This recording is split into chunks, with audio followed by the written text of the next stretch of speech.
The wind howled through the skeletal trees, carrying the scent of rain and regret. Elias Kane, his hands trembling like autumn leaves, stood alone in the attic of his crumbling farmhouse, a single bulb flickering above. In his gnarled fingers, he clutched a faded cloth, its edges frayed from years of secrets. The attic was a graveyard of memories' dusty trunks, yellowed letters, and photographs curling at the edges. Elias hadn't climbed these creaking stairs in a decade, not since his son, Samuel, left without a word. The boy had been 18, all fire and dreams, with eyes that promised to conquer the world. But the world, Elias knew, was a thief. It took and took until nothing remained but echoes. Tonight, though, something had stirred in Elias, a pull, a whisper, urging him to this forgotten place. He knelt, his knees protesting against the cold floorboards, and set the cloth on a rickety table. His hands shook as he unfolded it, each crease a map of years spent waiting. Inside lay Samuel's journal, its leather cover cracked but intact. Elias's breath hitched. He hadn't seen it since the night Samuel packed his bag and stormed out, swearing he'd never return. The journal was all that remained of his son's voice, his heart, his truth. Elias opened it, the pages brittle under his touch. Samuel's handwriting danced across the paper, bold, messy, alive. "Pa, if you're reading this, I'm sorry," the first line read. Elias's eyes stung. He hadn't cried in years, not since his wife, Clara, passed, leaving him and Samuel to navigate their grief alone. The journal was a lifeline, a bridge to a boy he'd lost to time and pride. The entries began with Samuel's childhood sketches of the farm, stories of chasing fireflies, and dreams of becoming a painter. Elias smiled, remembering the boy who'd smear paint on his cheeks and laugh like the world was his canvas. But as the pages turned, the tone darkened. Samuel wrote of arguments, of feeling trapped by the farm's endless chores, of wanting more than a life of soil and sweat. "You don't see me, Pa," one entry read. "You see the farm, the legacy, but I'm not you." Elias's chest tightened. He'd been a hard man, raised by a harder one. Love, to him, was work plowing fields, fixing fences, providing. He hadn't known how to give Samuel the freedom he craved. The journal revealed a boy desperate for his father's approval, yet suffocated by it.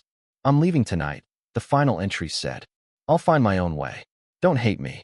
Elias closed the journal, his hands trembling worse than ever. He didn't hate Samuel. He hated himself. The years had stretched on, silent and heavy, with no word from his son. Rumors reached the small town of Willow Creek. Samuel in the city, painting murals, living a life Elias couldn't imagine. But no letters, no calls. Just this journal, left behind like a wound. The attic door creaked open, startling Elias. A woman stood there, her face half hidden in shadow. "Mr. Kane." Her voice was soft, cautious. "I'm Lila.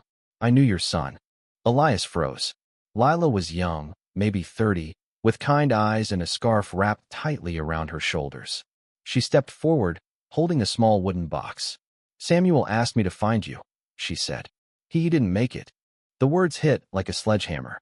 Elias gripped the table, the journal slipping to the floor. "Didn't make it?" His voice was a rasp, barely his own. Lila nodded, tears glistening. "He was sick for a while. He wanted you to have this." She set the box beside the journal. "He never stopped talking about you." Elias stared at the box, his heart a storm of grief and questions. Lila's presence was a twist he hadn't expected, a stranger carrying his son's final words. He wanted to ask her everything, where Samuel had been, what he'd become, but the weight of her words pinned him in place. His son was gone. He opened the box with trembling hands. Inside was a small painting, no bigger than a postcard. It showed the farmhouse at sunrise, golden lights spilling over the fields. Samuel's brushstrokes captured every detail: the sagging porch, the oak tree by the barn, the life Elias had built. On the back, in Samuel's handwriting, were 3 words: "I saw you." Elias wept then, the tears coming like a flood. The painting was Samuel's apology, his love, his goodbye. Lila sat quietly, giving him space to grieve. She told him of Samuel's life in the city, his murals on crumbling walls, his laughter, his illness. "He was proud of you," she said. "He wanted you to know that."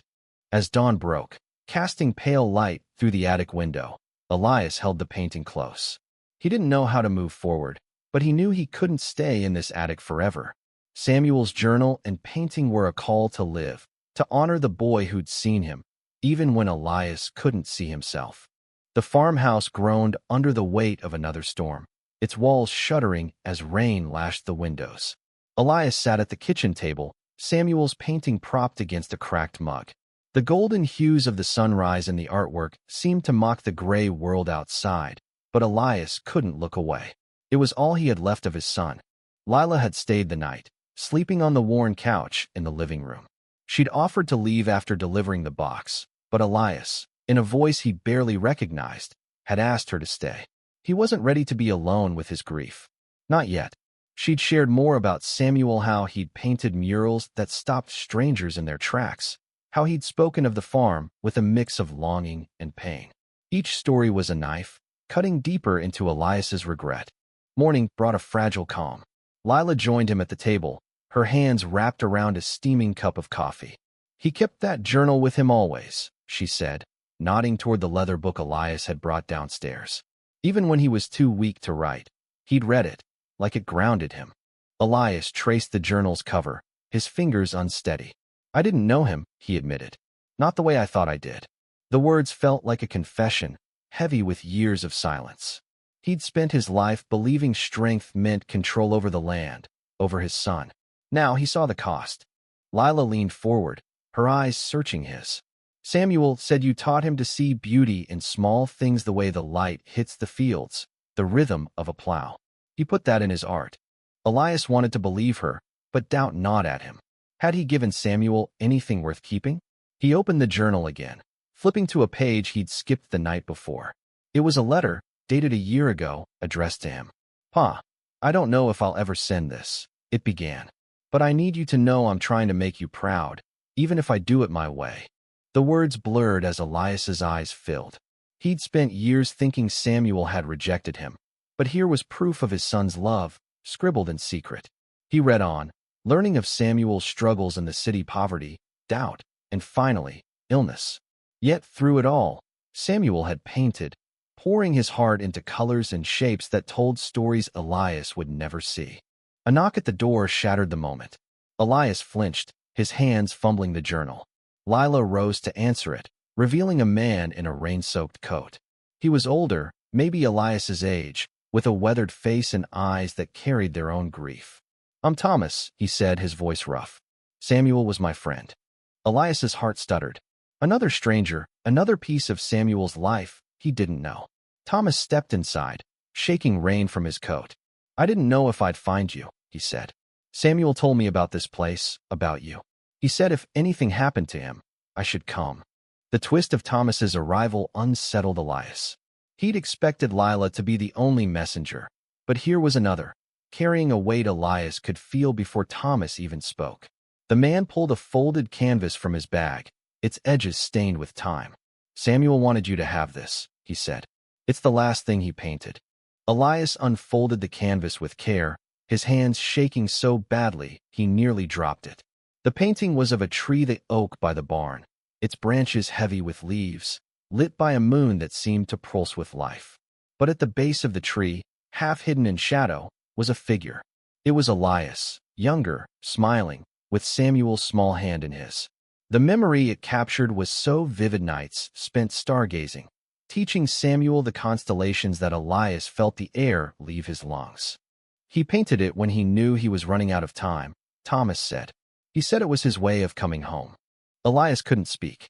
The painting was a mirror, reflecting a moment he'd forgotten in his anger and pride. Thomas sat across from him, sharing stories of Samuel's final days, how he'd laughed despite the pain, how he'd spoken of his father with a love that never faded. Lila listened, adding her own memories, and for the first time, Elias felt the shape of his son's life beyond the farm. As the storm raged on, Elias realized something had shifted inside him.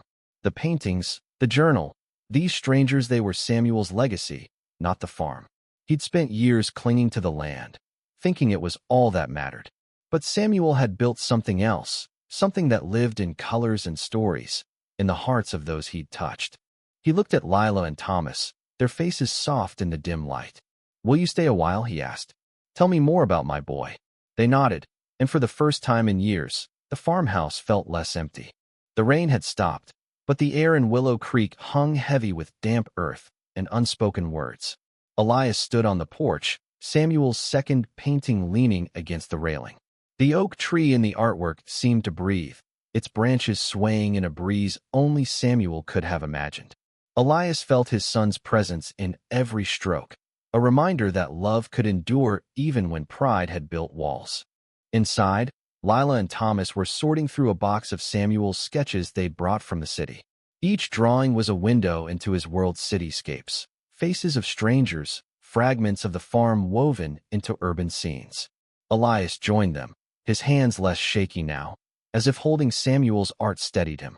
"He saw so much," Elias murmured, tracing a sketch of a street vendor with eyes full of stories. Lila smiled. He had a gift for finding beauty in broken things. Her words lingered, stirring something in Elias. He'd always seen the farm as whole, unbroken, but maybe Samuel had seen its cracks, the ones in the land and in their family. Thomas, quieter than Lila, spoke up. "Samuel used to say you taught him to notice details, like how the frost sparkles on a fence post at dawn." Elias's throat tightened. He hadn't known his lessons had stayed with Samuel, carried across years and miles. As they talked, the day slipped into afternoon. Elias felt a strange urgency, a need to do something with the pieces of Samuel he'd been given. He suggested they visit the oak tree from the painting, the one by the barn. Lila and Thomas agreed, and the three of them walked across the muddy fields, the air sharp with the scent of wet grass. The oak stood tall, its roots gnarled but strong. Elias touched its bark, remembering nights with Samuel under its branches, pointing at stars. He was happy here, once, Elias said, more to himself than the others. Lila nodded, but Thomas's expression shifted, a shadow crossing his face. "There's something else you should know," Thomas said, his voice low. He pulled a letter from his pocket, its envelope worn but unopened. "Samuel wrote this for you, but he couldn't bring himself to send it. I found it after he passed." Elias took the letter, his hands trembling anew. This was the twist he hadn't seen Kaminga's final message, hidden until now. He tore it open, his eyes scanning Samuel's familiar scrawl. "Pa, I forgave you a long time ago," it began. "I hope you can forgive yourself." The letter was a reckoning. Samuel wrote of his illness, his art, his regrets. He'd wanted to come home, to sit under the oak tree one last time, but his body had failed him. "You gave me roots," he wrote. "Even when I ran, I carried them with me." Elias's knees buckled, and he sank to the ground, the letter clutched to his chest. Lila knelt beside him, her hand gentle on his shoulder. "He loved you, Elias. He wanted you to live, not just survive." Thomas stood back, giving them space, but his eyes held the same grief, the same love for Samuel. Elias looked up at the oak, its branches stretching toward the sky. He saw it now not just a tree, but a symbol of everything Samuel had been. Resilient, flawed, beautiful. He realized he couldn't keep Samuel's art hidden in the farmhouse. It belonged to the world, just as Samuel had. That evening, Elias made a decision. He would turn the barn into a gallery, a place to display Samuel's paintings and sketches. Lila and Thomas offered to help, their connection to Samuel binding them to Elias in a way he hadn't expected. They spent hours planning, their voices mingling with laughter and tears, as the farmhouse began to feel like a home again. As night fell, Elias sat alone under the oak, the letter in his pocket. He didn't know if he could forgive himself, but he would try for Samuel. The stars blinked above, and for the first time in years, Elias felt their light. Spring arrived in Willow Creek, painting the fields with wildflowers and hope. The barn, once a husk of weathered wood, now stood transformed, a gallery filled with Samuel's art. Elias walked its aisles, his hands still trembling but steadier with purpose. Each painting, each sketch, told a story of his son's heart, and Elias felt closer to him than ever. The gallery's opening was a week away, and the town buzzed with anticipation. Lila and Thomas had stayed, their lives now woven into Elias's. Lila handled the invitations, her warmth drawing people from across the county. Thomas, with his carpenter's hands, had built frames for Samuel's work, each one crafted with care. Elias marveled at their dedication, at how Samuel's memory had brought them together. But beneath the excitement, Elias carried a quiet fear. Would the gallery be enough? Could it honor Samuel's life, or was it just an old man's attempt to atone? He spent nights rereading the journal and letter, searching for answers. Samuel's words, "Forgive yourself," echoed, but forgiveness felt like a mountain he couldn't climb. The day before the opening, a new visitor arrived. She was a young woman, no older than 20, with paint-splattered jeans and Samuel's eyes. "Amara," she said, standing in the barn's doorway. "Samuel was my teacher." Elias's heart stopped. This was the final twist, the one that broke and mended him in the same breath. Mara explained that Samuel had mentored her in the city, teaching her to paint, to see the world through color and light. "He talked about you all the time," she said. "He said you were his first teacher." Elias led her through the gallery, watching her eyes light up at Samuel's work. She shared stories of his kindness, how he'd given her his brushes when she couldn't afford her own. "He believed in me," she said, her voice breaking. "He said I reminded him of himself when he was young." The words unlocked something in Elias. He saw now that Samuel's legacy wasn't just in the paintings, but in the lives he'd touched: Mara, Lila, Thomas, and countless others. The gallery wasn't just for Samuel, it was for them, for the community he'd left behind. On opening day, the barn overflowed with people. Neighbors Elias hadn't spoken to in years mingled with strangers from the city, all drawn by Samuel's art. Mara unveiled a mural she'd painted on the barn's exterior, a vibrant echo of Samuel's oak tree, with figures dancing under its branches. The crowd gasped, and Elias felt pride swell in his chest, not for himself, but for his son. As the sun set, Elias stood before the crowd, his hands trembling but his voice steady. "This is for Samuel," he said, "for the boy who saw beauty in everything, even in me." The applause was soft, heartfelt, and Elias felt the weight of years lift, just a little. Later, under the oak tree, Elias sat with Mara, Lila, and Thomas. They shared stories, laughter mingling with tears. Elias realized he'd found a new family, bound not by blood but by love for Samuel. The journal, the paintings, the letter, they were no longer just relics of loss, but beacons of hope. As the stars emerged, Elias looked at the gallery, its windows glowing with light. He didn't know if he'd fully forgiven himself, but he was trying. And in that trying, he felt Samuel's presence, guiding him toward a life worth living.